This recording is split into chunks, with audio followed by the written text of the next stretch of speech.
Welcome to the channel homeopathy made easy. आज हम बात करेंगे एक बहुत ही पिक्यूलियर और रेयर सिम्टम की।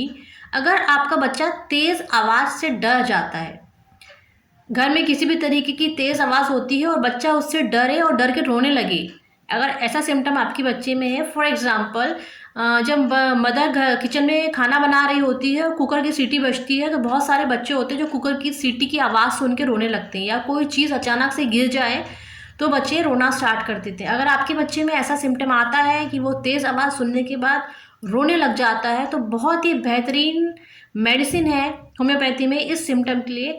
उसका नाम है नैट्रम कार्ब। नैट्रम कार्ब को आप 200 की पोटेंसी में वीक में एक बार बच्चे को दीजिए और बच्चा तेज़ आवाज़ से डरना बंद कर देगा। वीडियो अच्छी लगी हो तो लाइक ज़रूर कीजिएगा, चैनल को सब्सक्राइब कीजिए। मिलते हैं नेक्स्ट वीडियो में।